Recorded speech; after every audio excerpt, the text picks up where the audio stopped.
फक्त मिठीत घे भाग 10. आज सकाळपासूनच मोनिका आणि सावीची काहीतरी खुरसूर पुरसूर चालली होती. रुद्र म्हणतो, काय चालू तुम्हा दोघींचं?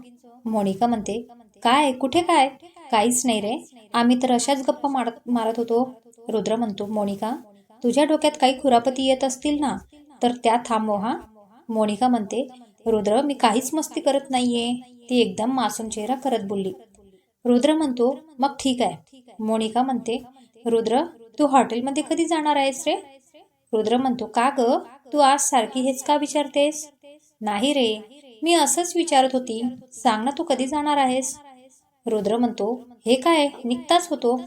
मोनिका म्हणते, अच्छा मग जा लवकर. रुद्र म्हणतो, तू खरंच काही गडबड करत नाहीस ना? मोनिका म्हणते, रुद्र सारखा काय शक करतोयस? एवढी मासूम आहे मी एवढी शांत आहे आणि एवढ्या क्यूट मुलीवर शक घेतोय? मी ना तुझं नाव डॅड आणि बाबांना सांगणार, ती रडकटोण करत बोलली. तेवढ्यात तिथे यश, अमय आणि निलेश आले. यश म्हणाले, काय झालं लाडू? मोनिका म्हणते, बाबा रुद्र माझ्यावर शक घेतोय. मी काहीतरी मस्ती करणार आहे असं म्हणतोय सारखा. अमय म्हणतो, काय रे रुद्र, काय सारखं बोलतोस तिला?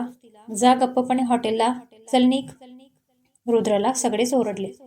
तसा लहानसा चेहरा करत तो गेला आणि राहुल त्याला हसत होता. निलेश म्हणाले, तुझं काय रे, तू पण चल पड. ते त्याला पण ओरडले. तसं तो पडाला आणि इकडे मोनिका आणि सावीला खूप हसायला आले. रात्री रुद्र घरी आला तर पूर्ण बंगल्याची लाईट बंद होती. ते दोघे बंगल्यात आले तर कोणीच दिसत नव्हते. रुद्र घाबरला, काही घडलं तर नसेल म्हणून तो सगळ्यांना शोधत होता. राहुल, शोध सर्वांना, कोणीच दिसत नाहीये इथे. तो बोलला खरा, पण राहुल पण आता त्याला त्याचा बाजूला दिसत नव्हता. आता रुद्र जरा जास्तच घाबरला. त्याने सगळीकडे बघितलं तरी कोणीच दिसलं नाही. त्याला वाटलं गार्डनमध्ये कोणीतरी असेल म्हणून मग तो तिथे गेला. तिथे पण अंधारच होता. तो परत जाणार तेवढ्यातच तिथे लाईट लागली. तर मागे मोनिका होती. तिने सुंदर असा फ्लॉवर प्रिंटेड पायापर्यंत असणारा वन पीस घातला होता. साधासा मेकअप केला होता बस. त्यात पण ती खूप सुंदर दिसत होती. रुद्र तिला 2 मिनिटं बघतच बसला. रुद्र, तू माझ्या लाईफमध्ये आलास आणि माझी लाईफच बदलून गेली. एक साधी सरळ मोनिका होती मी. खूप साधं लाईफ होतं माझं. पण तू आलास आणि माझ्या लाईफमध्ये थ्रिलने भरून गेलं. आधी तर तुझा खूप राग यायचा, पण नंतर तुझं मन स्वभाव समजत गेला आणि तुझ्या प्रेमात पडले. मग मनाच्या एका कोपऱ्यात तुझ्याबद्दल राग होता, तर दुसऱ्या कोपऱ्यात प्रेम होतं. पण राग माझ्या प्रेमावर हावी होतं म्हणून कधी बोलले नाही, पण आज बोलते. रुद्र, तू माझ्या आयुष्यातला आलेला एक जादूगर आहेस. तुझ्यामुळे मला 3 आई आणि 3 बाबा भेटले, जे माझ्यावर खूप प्रेम करतात. एक बहिणीसारखी मैत्रीण भेटली आणि एक खूप छान मित्र भेटला. आणि तुझ्या रूपात प्रेम भेटलं. माझ्या भावना मी कशा व्यक्त करू हे समजत नाहीये. ती गुडघ्यावर खाली बसली, हातात रिंग तिने त्याच्या समोर धरली. Rudra, you are the happiness of my life. You made every second of my life beautiful. I want to live happy with you for ever. Will hold my hand for ever. तो तिच्याकडे बघतच बसला. त्याच्या डोळ्यात पाणी जमा झालं होतं. काय बोलू हेच त्याला समजत नव्हतं. तो फक्त तिच्याकडे प्रेमाने बघत होता. खरं तर तिला डोळ्यात सामावून घेत होता असंच वाटत होतं. मोनिका म्हणते, रुद्र पटकन बोल ना, पाय दुखले असं बसून. ती हळूच बोलली. तेव्हा तो भानावर आला. त्याने पटकन तिला उभं केलं आणि मिठी मारली आणि बोलला, हो मोनिका, हो, I love you. I love you so much. त्याच्या डोळ्यातून पाणी वाहत होतं, पण ते आनंदाश्रू होते. आज त्याचं प्रेम त्याला भेटलं होतं. आज तो खूप खुश होता. त्याने तिला बाजूला केलं. तसं तिने त्याच्या बोटात अंगठी घातली. आता त्याची नजर आजूबाजूला गेली तर सुंदर अशी लाइटिंग केली होती. गार्डन सुंदर प्रकारे सजवलं होतं. रुद्र म्हणतो, हे हे सर्व तू केलेस? आज त्याचा आवाज पण हळवा झाला होता. मोनिका म्हणते, हो, तुला आवडलं का? तसं त्याने हो मध्ये मान हलवत तिच्या डोक्याला डोकं टेकवलं. मोनिका म्हणते, चल डिनर करूया म्हणत तिने त्याचा हात पकडला आणि थोडं पुढे घेऊन गेली. तर तिथे सुंदर असा टेंट लावून डिनर टेबल ठेवला होता. खूप सुंदर प्रकारे सर्व सजावट केली होती. मोनिकाने चेअर मागे केली आणि त्याला बसायला सांगितलं, पण तो बसला. ती त्याच्या समोर खुर्चीवर जाऊन बसली. तिने त्याला जेवण सर्व केलं. त्याने पण पहिला घास घेतला आणि तेवढ्यात मोनिका बोलली, रुद्र, आज सर्व जेवण मी बनवलंय. ती बोलली आणि त्याचा हात मध्येच थांबला. त्याने तिच्याकडे एकदम केविलवाण्या चेहऱ्याने बघितलं.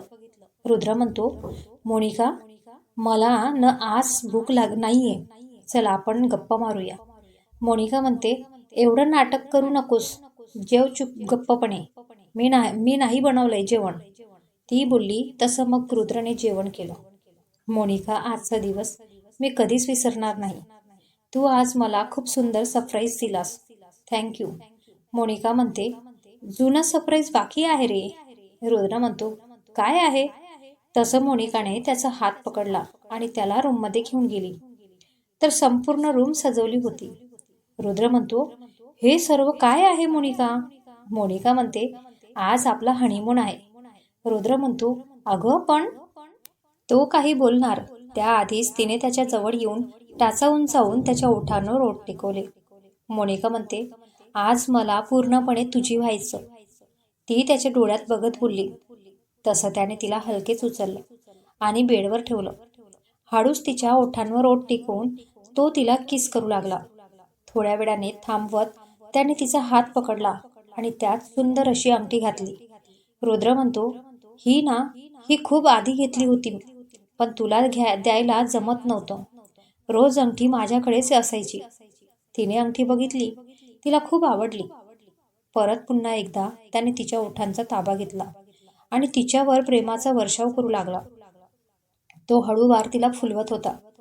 आज ते खऱ्या अर्थाने शरीराने आणि मनाने ते दोघं एक झाले होते. तर इकडे सावी राहुलच्या रूममध्ये आली. तर राहुल मोबाईल बघत होता. सावी म्हणते, राहुल, थोडं बोलायचं होतं.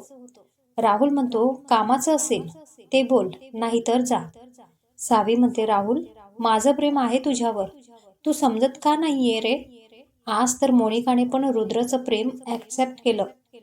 तू का नाही करत? राहुल म्हणतो, माझं तुझ्यावर प्रेम नाही. तुझं बोलून झालं असेल तर तू जाऊ शकते. सावी म्हणते, नाही जाणार. आज मी तुला बोलायला लावणारच की तुझं पण माझ्यावर प्रेम आहे म्हणून. ती बसलेला तिथे गेली. तर तो तिथून उठून बेडवर गेला की ती परत तिथे गेली. तसा तो तिथून उठून दुसरीकडे गेला. दोघं पूर्ण रूमभर फिरत होते आणि सावी मस्त गाणं गात होती. गाणं म्हणत त्याच्या अवतीभोवती फिरत होती आणि त्याच्या हातून मोबाईल पकडला. राहुल म्हणतो, मूर्ख, तुला अक्कल नाही का ग? माझं महत्वाचं काम चालू होतं आणि काय ग सारखं प्रेम प्रेम करत असतेस? या जगात मी एकटाच मुलगा आहे का? जा ना, दुसरा कोणीतरी बघ ना. माझ्या मागे का लागलीये? सावी म्हणते, पण राहुल, मी दुसऱ्या कोणाकडे का जाऊ? जर माझं तुझ्यावर प्रेम आहे तर? आता तिचा आवाज हळवा झाला होता. राहुल म्हणतो, तुला एकदा सांगितलेलं समजत नाही का ग? माझं नाहीये तुझ्यावर प्रेम आणि कधी होणार पण नाही. तुझ्यावर, समजलं? निघ आता इथून. तो रागातच बोलला. सावी म्हणते, एक दिवस तुला माझं प्रेम नक्की कळेल. त्या दिवशी तू माझ्याकडे येशील. माझ्यावर प्रेम करतोय असं तू बोलशील, रडशील, पण त्या दिवशी मी तुझं प्रेम स्वीकारणार नाही. तुझ्यापासून खूप लांब जाईल. तेव्हा तुला समजेल प्रेमाची किंमत काय असते ते. पण असा दिवस कधीच येऊ नये अशीच मी देवाजवळ प्रार्थना करेन, म्हणत ती रडतच रूम मधून बाहेर गेली. राहुल म्हणतो, आय होप असा दिवस कधीच येणार नाही. ज्या दिवशी मी तुझ्यावर प्रेम करतोय असं म्हणेन. तो तुळसातपणे बोलला आणि परत आपलं काम करू लागला. सकाळी रुद्र आणि मोनिका मस्त एकमेकांच्या कुशीत झोपलेले असतात. मोनिकाने रुद्राचा शर्ट घातला होता. गुडघ्यापर्यंत होत होता तो तिला. शर्ट आणि रुद्र शर्टलेस उपडा झोपला होता. एक हात तिच्या पोटावर होता तिला जाग आली तर तिचं लक्ष त्याच्याकडे गेलं आणि कालची रात्र आठवून तिच्या चेहऱ्यावर लाली पसरली. तेवढ्यात रुद्र तिच्या कानाजवळ येऊन हळूच बोलला, काय काल रात्रीची आठवली का? तो बोलला तशी ती अजूनच लाजली. रुद्र म्हणतो, अशी लाजत जाऊ नकोस ग, तुझे हे लाजणं माझं जीव घेईल ग. मोनिका म्हणते, इश, काहीही तुझं, चल उठू दे मला आता. रुद्र म्हणतो, नको ना, आज असाच राहूया. मोनिका म्हणते, चल जाऊ दे खाली, आई बाबा वाट बघत असतील. रुद्र म्हणतो, नाही बघणार, त्यांना पण जरा प्रायव्हसी देऊया ना. म्हणत त्याने हळूच तिच्या मानेवर किस केली आणि त्याने मोनिका शहारली. रुद्र, भलताच चावट झालाय तू, चल उठ आता, मला भूक पण लागलीये. रुद्र म्हणतो, सॉरी, मग उठूया चल. म्हणत त्याने तिला त्याच्या हातात उचललं आणि बाथरूममध्ये जाऊ लागला. मोनिका म्हणते, रुद्र, अरे गप सोड, खाली जाऊ दे मला, सोड सोड. ती बोलली तरी त्याने तिला खाली काही सोडलं नाही. आता प्यार का रंग चढा था उस पर. तो तिला तसाच घेऊन बाथरूममध्ये गेला. मग त्यांच्या 1 तास तरी रोमॅन्टिक बाथरूममध्ये सुरू होता. दोघं फ्रेश होऊन खाली आले तर सगळेजण मोनिकाकडे गालातल्या गालात हसत बघत होते. मोनिका म्हणते, काय झालं, तुम्ही सगळे माझ्याकडे असे का बघते आणि हसताय का? सावी म्हणते, काही नाही ग, रात्री मच्छर जास्त झाले होते का ग तुमच्या रूममध्ये? मोनिका म्हणते, नाही का ग? सावी म्हणते, नाही ग, तुझ्या गळ्यावर रेड रेड डाग दिसताय ना म्हणून. ती बोलली तसं मोनिकाने मानेला हात लावला आणि लाजली. मी आलेच म्हणत ती वर पडाली. रक्षा म्हणाली, मी काय म्हणते, अमय. अमय म्हणतो, काय बोलतेस तू? रक्षा म्हणते, नाही म्हणजे आपण रुद्र आणि मोनिकाचं लग्न बघितलं नाही तर आपण पुन्हा एकदा त्यांचं लग्न लावून द्यायचं का? साक्षी म्हणाली, हो, खूप छान कल्पना आहे. प्रकाश म्हणतो, हो, आणि त्याचं लग्न पण आधी खूप घाईघाईत झालं. कुंदा म्हणाली, हो ना, काही हाऊस मौज करताच आली नाही, आता करता येईल बरं का. यश म्हणतो, रुद्र, तुला काही प्रॉब्लेम नाही ना? रुद्र म्हणतो, मला काही प्रॉब्लेम नाही. तसे सगळे खुश झाले. राहुल म्हणतो, सावी, ज्यूस पुढे कर ग जरा. तो बोलला, पण सावी त्याला इग्नोर करून तिथून उठून आणि निघून गेली. हे रुद्रने नोटीस केलं. आता सावी राहुलला सारखं इग्नोर करत होती. ते त्याला आवडत नव्हतं. कुठेतरी ती जेव्हा त्याच्या सारखी मागे पुढे करायची ते त्याला खूप आवडायचं, पण आता ती आपल्याकडे लक्ष देत नाहीये हे त्याला आवडत नव्हतं. काहीतरी त्याला मनात होत होतं, पण ते काय आहे हे त्याला समजत नव्हतं. रुद्र म्हणतो, राहुल, जे झालं ते विसर आता. एकदा घडलं तेच पुन्हा पुन्हा नाही घडणार. अरे आपण सुद्धा तो मार्ग सोडलाय आता. राहुल म्हणतो, तिला नाही विसरू शकत मी. रुद्र म्हणतो, ती स्वतः तुला बोलली होती ना मला विसरून जा पुढे म्हणून. राहुल म्हणतो, तरी सुद्धा तिला विसरणं सोपं नाहीये रुद्र. रुद्र म्हणतो, बघ, तिला विसरू असं बोलत नाही मी. तू तिला तिच्या एका कप्प्यात जपून ठेव. तिच्या आठवणी तुझ्या सोबत असतीलच, पण तुझ्या भूतकाळात अडकून राहू नकोस. तू पुढे जा. एकदा सावीचा विचार कर. तिला पण माहिती होतं तुझं प्रेम म्हणून. ती लांब गेलेली, पण आता तू खरंच तिचा विचार केला पाहिजे असं मला वाटतं. तो बोलला आणि निघून गेला आणि राहुल विचार करू लागला. रुद्र सावीकडे आला तर ती गॅलरीमध्ये उभी होती. चेहरा एकदम उदास वाटत होता. रुद्र म्हणतो, काय झालं सावी? सावी म्हणते, काही नाही. बोल, तू कसा आलास इथे? रुद्र म्हणतो, असंच. का मी येऊ शकत नाही का? सावी म्हणते, बोल मग. रुद्र म्हणतो, का त्रास करून घेतेस? त्याच्याकडे दुर्लक्ष केलंस खरं, पण तुला किती त्रास झाला त्याचा? सावी म्हणते, त्याचं माझ्यावर नाही प्रेम रुद्र, म्हणून मी लांब राहते त्याच्यापासून. आता त्रास होतो पण राहीन. रुद्र म्हणतो, पण तू त्याला तुझ्या प्रेमाची जाणीव करून दे ना. सावी म्हणते, अरे काय करू अजून मी त्याच्यासाठी, सांग ना. त्याचं अजूनही तिच्यावरच प्रेम आहे. तो तिला नाही विसरू शकत. तो माझ्यावर नाही प्रेम करू शकत. रुद्र म्हणतो, तो त्याच्या पहिल्या प्रेमाला कधीच विसरू शकत नाही. तू सुद्धा विसरली नाहीस राहुलला. सावी म्हणते, मी तिला विसर असं म्हणतच नाहीये ना. पण आता ती गेली. आता तिच्यात अडकून तो त्याचं आयुष्य नुकसान का करून घेतोय? तो तिला कधी विसरणार नाही आणि माझ्यावर कधी प्रेम करणार नाही. मग मीच लांब राहते ना त्याच्यापासून. हा सगळा मॅटर सॉल्व्ह झाला की मग मी परत बँगलोरला निघून जाईल. रुद्र म्हणतो, मला वाटतं तू एवढ्यातच निर्णय नको घेऊ.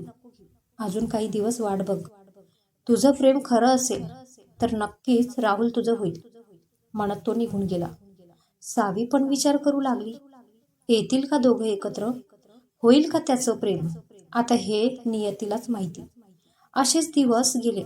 आज मोनिका आणि सावी हॉटेलवरून घरी येत होते तर अचानक काही गुंडे त्यांच्या आसपास उभे राहिले. सावीला लगेच धोक्याची चाहूल लागली. तशी ती सावध झाली आणि तिला बघून मोनिका पण सावध झाली. तसे सगळे गुंडे त्या दोघींना पकडायला येऊ लागले आणि त्या दोघी एक एकाला खाली पाडू लागल्या. रुद्रने मोनिकाला आतापर्यंत वेल ट्रेन केलं होतं म्हणून ती स्वतःचं संरक्षण करत होती. दोघींनी बरेच जणांना पकडलं होतं. काही जण तर उठून पण शकत नव्हते. त्या दोघी थोड्या दमल्या. तेवढ्यात एकाने पटकन त्यांच्या नाकावर रुमाल ठेवला. त्यामुळे ती बेशुद्ध झाली आणि तिला वाचवायला जाणारी मोनिका, तिला पण दुसऱ्याने बेशुद्ध केलं. ते गुंडे त्या दोघींना घेऊन गेले. त्या दोघींना एका गोदाममध्ये बांधून ठेवलं होतं. त्यांना शुद्ध आली तर समोर आकाश आणि निमिष उभे होते. निमिष म्हणतो, अरे आकाश, बघ माझी भाची उठली. बघ, काही हवंय का तिला? अरे, शेवटी आपली सोन्याचं अंड देणारी कोंबडी आहे ती. आकाश म्हणतो, हो हो मोनिका, काय हवं ग तुला, बोल. मोनिका म्हणते, अरे मामा, कसा आहेस तू? खूप वर्षांनी भेटलास रे. अरे, तुला टक्कल पडलं नाही का रे? निमिष म्हणतो, तू खूप आगाऊ आहेस. तुला मी नंतर बघतो. आकाश, रुद्रला फोन लाव. आकाशने पटकन रुद्रला कॉल केला. आकाश म्हणतो, हॅलो रुद्र. रुद्र जोशी बोलतोय का? रुद्र म्हणतो, बाबा, पटकन बोल. तो जरा वैतागच बोलला, कारण आतापर्यंत त्याला त्या दोघी किडनॅप झाल्याची खबर भेटली होती आणि तो त्या दोघींना शोधत होता. आकाश म्हणतो, बायकोला शोधतोय का? अरे, ती तर आमच्याकडे आहे. रुद्र म्हणतो, कोण बोलतोयस तू? आणि कुठे आहे मोनिका आणि सावी? आकाश म्हणतो, अरे हो हो, आहेत त्या ठीक, पण त्यांनी आमच्या खूप माणसांना मारलं रे. पण ठीक आहे, तुला जर त्या हव्या असतील तर एकटाच गोदाममध्ये ये. रुद्र. रुद्र म्हणतो, वाट बघ माझी, येतोय मी. आकाश म्हणतो, एकटाच ये. रुद्र म्हणतो, मी एकटाच काफी आहे तुमच्या दोघांसाठी, म्हणत त्याने कॉल ठेवला. मोनिका म्हणते, मौत को बुलाया है तुमने तुम्हारे. निमिष म्हणतो, तोंड बंद ठेव तुझं, समजलंस ना? मोनिका म्हणते, भाड्याचे गुंडांनो, पडून जा लवकर, नाहीतर लपायला जागा शोधा. जो येतोय ना तो वाघ आहे, वाघ फाडून टाकेल तुम्हाला. आकाश म्हणतो, एवढं काय आहे त्या रुद्रमध्ये हा? मोनिका म्हणते, बरं, रुद्रची एक अजून ओळख सांगते. अंडरवर्ल्ड मधला डेव्हिल आहे तो. तसे तिथले अर्धे गुंडे घाबरून गेले आणि पळाले तिथून. निमिष म्हणतो, अरे तुम्ही कुठे जाताय? अरे, कोण आहे हा डेव्हिल? सावी म्हणते, दहशत, ही डेव्हिलची दहशत आहे, म्हणत ती हसली. खौफ था उसका सबको, शायद पता था उन्हें उसके हात लग गए वो तो जिंदा नहीं छोडेगा. निमिष काही बोलणार तेवढ्यात माणसांचा जोर जोरात ओरडण्याचा आवाज येऊ लागला. लो, आ गया वो, अब नहीं बच पाओगे तुम. निमिष आणि आकाशने बघितलं तर रुद्र आणि राहुल एका एकाला मारत येत होते. दोघांच्याही डोळ्यात अंगार फुलला होता. रुद्रला बघून तर असं वाटत होतं की ज्वालामुखीच फुटलाय. सगळ्यांना मारत ते निमिष आणि आकाशजवळ आले तर लगेच निमिषनी मोनिकाच्या गळ्यावर चाकू ठेवला आणि आकाशनी सावीच्या. तसे रुद्र आणि राहुल जागेवरच थांबले. रुद्र म्हणतो, तू तिचं काहीच बिघडू शकत नाही, समजलंस ना? तो बोलला आणि मोनिका आणि सावीने जोरात दोघांना हात चावले. तसे ते दोघं कळवळले. तसं रुद्र आणि राहुलने दोघांना बेदम मारलं. मग मोनिका आणि सावीला सोडवलं. रुद्र म्हणतो, बोल, का केलं हे सर्व? निमिष म्हणतो, ती रक्षा, तिला बाबांनी दत्तक घेतलं होतं. ती माझ्या लहान काकांची मुलगी होती. त्या दोघांचा बाबांनी ॲक्सिडेंट केला होता. त्यात त्यांचा मृत्यू झाला. बाबांनी तिच्यावर एवढं प्रेम केलं का तर तिचं लग्न माझ्याशी लावून द्यायचं होतं त्यांना, कारण तिची खूप सारी प्रॉपर्टी होती आणि ती फक्त तिच्या नवऱ्याच्या नावावरच होणार होती, असा तिच्या बाबांनी मृत्यूपत्रात लिहिलेलं होतं. म्हणून मग हा आम्ही प्लॅन बनवला. पण ती त्या अमयच्या प्रेमात पडली आणि मला आयुष्यभर दादा बोलत राहिली. पडून गेली ती त्या अमयसोबत. त्याचाच राग होता मला. नंतर त्या अमयने भरपूर प्रगती केली, कंपनी काढली. त्यामुळे मग आम्हाला लॉस होऊ लागला. तो द्वेषाने आणि रागाने बोलत होता. मोनिका म्हणते, खरं आहे, आपली जवळचीच माणसं आपलेच दुश्मन असतात. आपण त्यांना फक्त ओळखू शकत नाही. आकाश म्हणतो, माझं रक्षावर खूप प्रेम होतं, पण ती मला नाही म्हणून त्या अमाईकडे गेली. आणि ती साक्षी, तिने तर माझा अपमान केला. का तर रक्षाला प्रपोज करायची लायकी तरी आहे का, हे बोलली मला, ते पण भर कॅन्टीनमध्ये. म्हणून मग आम्ही बदला घ्यायचा ठरवलाच. उडवायचं फक्त रक्षा आणि अमयला होतं, पण तुझे आई वडील पण तिथे होते म्हणून मग ते पण उडाले. आम्ही त्यांना धमकावून त्यांची प्रॉपर्टी घेणार होतो, पण त्या अमयने पण चालाखीने ती प्रॉपर्टी हिच्या मोनिकाच्या नावावर केली आणि तो प्रकाश हिला घेऊन कुठे गायब झाला ते कळलंच नाही. मग आम्ही त्या चौघांना बंद करून ठेवलं. त्यात रक्षा वेडी झाली, मुलीपासून लांब झाली. म्हणून आता आम्ही हिच्याकडून तुझ्या समोर प्रॉपर्टी घेणार होतो आणि तुझ्या समोर हिला मारून टाकणार होतो. पण प्लॅन फ्लॉप झाला. तू लवकर आलास कसं काय? रुद्र म्हणतो, मी तुमची सगळी इन्फॉर्मेशन आधीच काढली होती. त्यात तुमचे नंबर पण होते. मी ते ट्रेस केले आणि मग तुम्ही स्वतःहून मला कॉल केला. त्यावरून नक्की झालेलं तुमचा कॉल आला. तेव्हा आम्ही अर्ध्या रस्ता पार करून आलो सुद्धा होतो. तेवढ्यात तिथे इन्स्पेक्टर आले आणि त्यांनी त्या दोघांना ताब्यात घेतलं. यांची चांगली खातिरदारी करा, मी येईन नंतर बघायला. इन्स्पेक्टर म्हणतो, हो साहेब. रुद्र म्हणतो, चला दोघी घरी, आई बाबा वाट बघत असतील. म्हणत ते चौघे जाऊ लागले. निमिष म्हणतो, तू माझा सगळा प्लॅन खराब केलास रुद्र, मी तुला असा सोडणार नाही. तो हळूच बोलला आणि त्याने पटकन इन्स्पेक्टरची गन झटकून घेतली आणि गोळी मारली. तसा आवाज झाला, धडाल, आणि त्या पाठोपाठ जोरात एक किंचाळी ऐकू आली. आ, काय मित्रांनो, काय वाटतं तुम्हाला? कोणाला लागली असेल ती गोळी? कोणाचा आवाज असेल तो? तर पाहूया आपण पुढील भागात. हा भाग आवडला असेल तर आपल्या हा व्हिडिओला लाईक आणि शेअर करा, चॅनलला सबस्क्राईब करा. भेटूया पुढील भागात. धन्यवाद.